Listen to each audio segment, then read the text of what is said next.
জম্মু স্টেশনে এসে পৌঁছাই আমরা 1:30টার দিকে।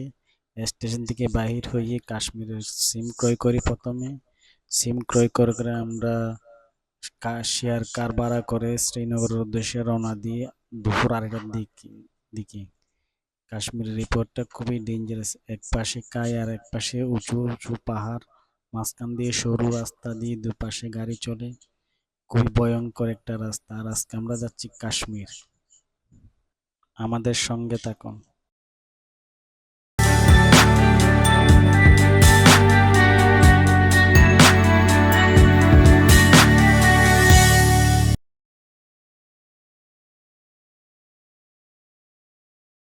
পাহাড়ে অবস্থিত কাশ্মীরি বাসিন্দাদের ঘরের আলো দূর থেকে দেখতে আকাশের তারার মতো লাগতেছে। কলকাতার হাওড়া স্টেশন থেকে রাত 11:30টার সময় যাত্রা করে 2 দিন 2 রাত ট্রেনে ভ্রমণ করে আমরা কাশ্মীরে এসে পৌঁছাই দুপুর 1:30টার দিকে। আর এটা আমাদের হোটেল, যেটা উঠেছি আমরা। এটা একটা বাড়ি কাশ্মীরিদের, তারা তাদের বাড়িতে একটা প্রশান্ত হোটেল হিসেবে ভাড়া দিয়েছে। আর তাদের বাড়ির সাথে গার্ডেনটা খুবই সুন্দর। আমাদের এই হোটেলটা নিশাতে অবস্থিত। সকাল সকাল ঘুম থেকে উঠে আমরা বেরিয়ে পড়ছি কাশ্মীরে শ্রীনগর ঘুরে দেখার জন্য। এখন আমরা যাব আমাদের হোটেল পাশে অবস্থিত মোগল গার্ডেন দেখতে। এটা টিকিট কাউন্টার, এটা এন্ট্রি গেট। আমরা এখন মোগল গার্ডেনে ঢুকে পড়ছি। এটা আমাদের হোটেলের পাশে অল্প কিছু দূরে অবস্থিত। আর এটার অপোজিটে ডাল লেক। গার্ডেনটা খুবই সুন্দর। মুঘল আমলের মুঘলদের প্রাসাদের সামনে নির্মিত বাগানের মতো করে আদলে তৈরি করে গার্ডেনটা। বিভিন্ন রকম গার্ডেনটি আর বাহারি ফুলে সাজানো বাগানটা পর্যটকদের কাছে খুবই জনপ্রিয়। আমরা প্রথমে হোটেল থেকে বাইর হয়ে গার্ডেনটি দেখতে আসছি।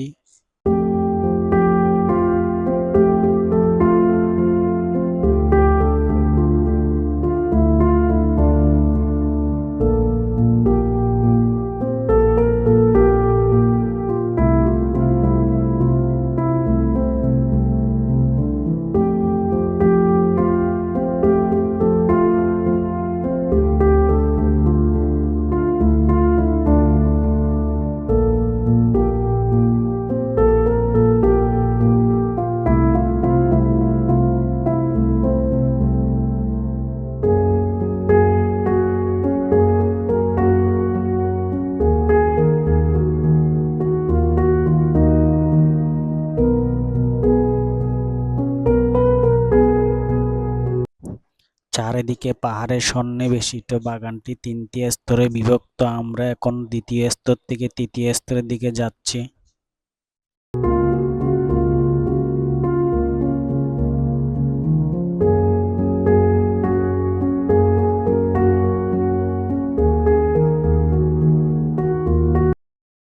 উপর থেকে দেখতে বাগানটাকে সত্যি খুবই অসাধারণ লাগে। চারিদিকে সবুজ গাছগাছালিতে সন্নিবেশিত বাগানটি মাঝখানে ঝর্ণাধারা এবং ফোয়ারায় আরো সুন্দর করে তুলেছে। হরেক রকম প্রজাতির ফুল আর ফুলের মাঝে ভ্রমরের খেলায় এবং সবুজ ঘাসে ভরা বাগানটা খুবই সুন্দর।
মোগল বাদশাদের বাগানের মতো মাঝখানে ঝর্ণার ফোয়ারার দুপাশে বাগান। আর এটা হচ্ছে ডাল রেকের অপোজিটে এই মোগল গার্ডেনটা। কুয়াশার চাদরে আচ্ছাদিত ডাল রেক চারিদিকে। এটা হচ্ছে বাগানের প্রথম অংশ এন্ট্রি গেটের সাথে। এটা হচ্ছে এন্ট্রি গেট। আর এখন আমরা চলে আসছি লাল চেক। এটা হচ্ছে শ্রীনগরের ব্যস্ততম এরিয়া এবং শ্রীনগরের বিখ্যাত লাল চক মার্কেট। এটা মূলত আমাদের চট্টগ্রামের নিউ মার্কেট যেরকম ঠিক ওইরকম নিউ মার্কেটের মতোই শ্রীনগরের সিটি সেন্টার এরিয়া এবং শ্রীনগরের বিখ্যাত লাল চক।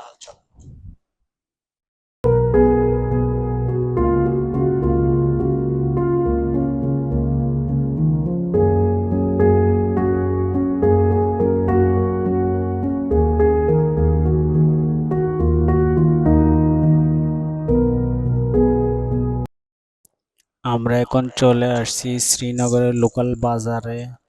এটা হচ্ছে শ্রীনগরের লোকাল বাজার। এটা মূলত আমাদের চট্টগ্রামের রিয়াজউদ্দিন বাজার যেরকম ঠিক সেরকমই একটা লোকাল বাজার। এখানে সব রকম জিনিস পাওয়া যায়। আমরা সকাল সকাল আসছি শ্রীনগরে বাজার ঘুরে দেখার জন্য।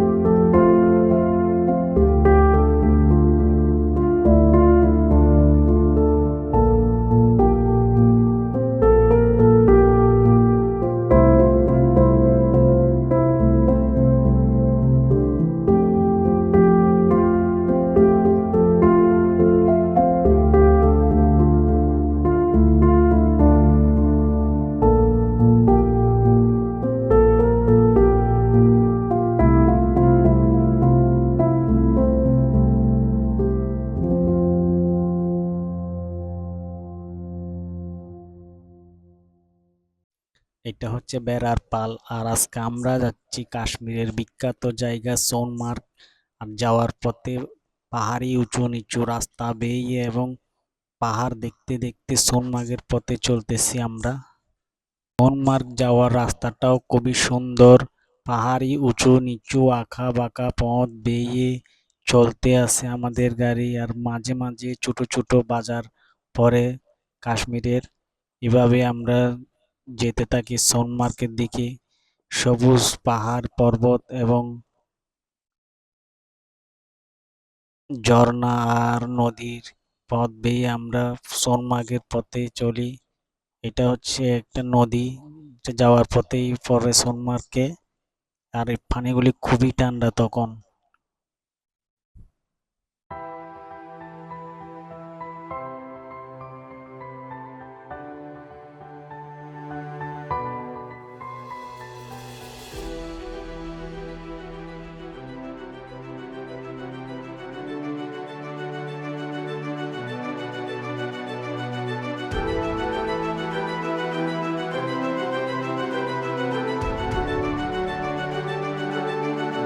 পাহাড়ের সৌন্দর্য দেখতে দেখতে আমরা সোনমার্গের কাছাকাছি পৌঁছে গেছি। এটা হচ্ছে হ্যাং পার্ক। হ্যাং পার্কের সামনে আমাদের কিছু স্থিরচিত্র। এটার একটু সামনে সোনমার্গ। ভিউয়ার্স, আমরা এই চলে আসছি এখন সোনমার্গের গোল ময়দান উপরে উঠে গেছি। এইটা উঠতে খুবই কষ্টকর এবং খুবই অ্যাডভেঞ্চারফুল একটা জার্নি। আমরা হেঁটে হেঁটে গোল ময়দানের মধ্যে উপরে উঠি। এটা খুবই সুন্দর একটা জায়গা। দেখতে খুবই অসম্ভব সুন্দর লাগে। সত্যি যেন মনে হবে আমরা ভূস্বর্গ চলে আসছি। সবুজ প্রকৃতি উঁচু উঁচু পাথরের পাহাড়ের চূড়ায় বরফের সাদা সাদা রঙের তুলিতে যেন সত্যি প্রকৃতিকে অসাধারণ সুন্দর করে।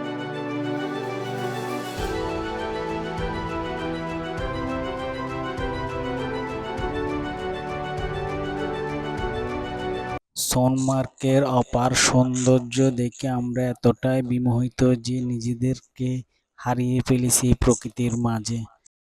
আল্লাহ পৃথিবীকে কত সুন্দর করে সৃষ্টি করেছে আমাদের জন্য, তা এখানে না আসলে বুঝতাম না।